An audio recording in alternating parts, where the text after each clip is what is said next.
Boss is back, కొత్తగా ఉంది physique. పూర్తి వివరాలకు చదవండి రేపటి సాక్షి హైదరాబాద్ ఎడిషన్. మనతో పాటు జాతీయ అధికార ప్రతినిధి జీవీఎల్ నరసింహారావు ఉన్నారు. సార్, కంగ్రాచులేషన్స్, మహారాష్ట్ర గెలుస్తున్నారు. 6 నెలల కిందట మీ పరిస్థితి మరో రకంగా ఉన్నది. ప్రజలు క్లియర్ మ్యాండేట్స్ ప్రతి రాష్ట్రంలో ఇస్తున్నారన్న దానికి ఇదొక ఉదాహరణ.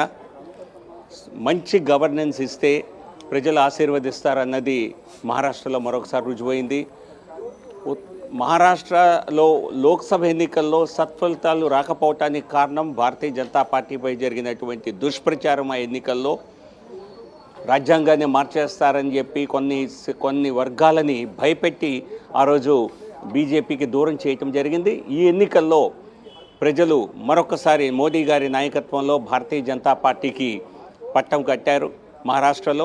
సో ఇది భారతీయ జనతా పార్టీ మిగతా పార్టీల కంటే సుమారు 2 కంటే కూడా ఎక్కువ సీట్లు గెలుచుకుంది. 100 సీట్ల కంటే ఆధిక్యంగా భారతీయ జనతా పార్టీ కేవలం కూటమి 200 సీట్లకు పైగా గెలుచుకునేట్టుగా ఇప్పుడు అంచనాలు కనిపిస్తున్నాయి.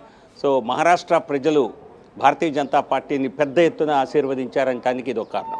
సార్, సెంచరీ దాటారు కాబట్టి ఈసారి ముఖ్యమంత్రి పదవి బీజేపీకి ఎవరు ఇస్తుందా, లేకుంటే మీరు త్యాగం చేస్తున్నారా? ఇవి భారతీయ జనతా పార్టీ కేంద్ర నాయకత్వం సరైన సమయంలో వీటిపై నిర్ణయం తీసుకుంటుంది. ఈరోజు ప్రస్తుతం మాత్రం భారతీయ జనతా పార్టీకి ఒక పెద్ద మెజారిటీ ఇచ్చినందుకు మహారాష్ట్ర ప్రజలకి భారతీయ జనతా పార్టీ కార్యకర్తగా మేమందరం చాలా చాలా ధన్యవాదాలు తెలియజేస్తాం. మాజీ బెహన్ లడ్కీ స్కీమ్ తోటి ఇది గేమ్ చేంజర్గా మారింది. మీరు డైరెక్ట్ క్యాష్ ట్రాన్స్ఫర్ చేశారు 1500 రూపాయలు మహిళలకు. సో ఇదే పెద్ద గేమ్ చేంజర్ అంటున్నాను, నిజమేనా? ఒక్క పథకంతోనే పెద్ద విజయం సాధించాం అంటే నేను ఒక విశ్లేషకుడిగా నేనైతే సరికాదంటాను. ఖచ్చితంగా పెద్ద విజయానికి అది కూడా ఒక కారణమయ్యింది. నరేంద్ర మోదీ గారి నాయకత్వంలో డబుల్ ఇంజిన్ ప్రభుత్వాలు ఏ విధంగా అభివృద్ధిని సాధిస్తున్నాయో, ఏ విధంగా ఒక పాజిటివ్ ఎజెండాతో బీజేపీ ముందుకెళ్ళిందో ఈ ఎన్నికల్లో, దాని ఆధారంగా బీజేపీకి పెద్ద ఎత్తున సమర్థన ఇవ్వటం జరిగిందని భావిస్తాను. సో మహారాష్ట్ర ప్రజలు విజయానికి అభివృద్ధికి పట్టం కట్టారు. నరేంద్ర మోదీ గారి నాయకత్వాన్ని మరొకసారి బలపరిచారు. జాతీయ రాజకీయాలపైన దీని ప్రభావం ఎలా ఉండబోతుందంటారు సార్? దీనికి ఖచ్చితంగా ఒక పెద్ద రాష్ట్రం, 48 సీట్లతో ఉన్నటువంటి రాష్ట్రం కాబట్టి పార్లమెంట్లో, లోక్సభలో మహారాష్ట్ర ఎన్నిక అన్నది సాధారణంగా జాతీయ స్థాయిలో చాలా ప్రాధాన్యాన్ని సంతరించుకుంటుంది.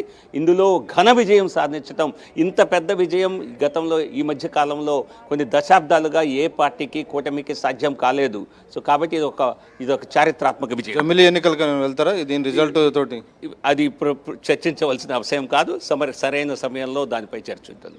మొత్తానికి బీజేపీ చాలా క్లియర్గా ఈసారి మహారాష్ట్రలో ముఖ్యమంత్రి పీఠాన్ని దక్కించుకునే దిశగా కార్యాచరణ రూపొందించేటువంటి అవకాశం మనకు కనబడుతుంది. ఎందుకంటే బీజేపీ 100కు పైగా సీట్లలో మనకు లీడ్ కనబడుతుంది కాబట్టి ఈసారి ఎలాంటి త్యాగాలు చేయం. డెఫినెట్గా బీజేపీ వ్యక్తే ముఖ్యమంత్రి ఉండాలి అనేటువంటి ఒక వాదన కూడా మహారాష్ట్ర బీజేపీ వర్గాల నుంచి వినిపిస్తున్నటువంటి నేపథ్యంలో ఆ దిశగా బీజేపీ ప్రయత్నించేటువంటి అవకాశం మనకు కనబడుతుంది. ఈశ్వర్.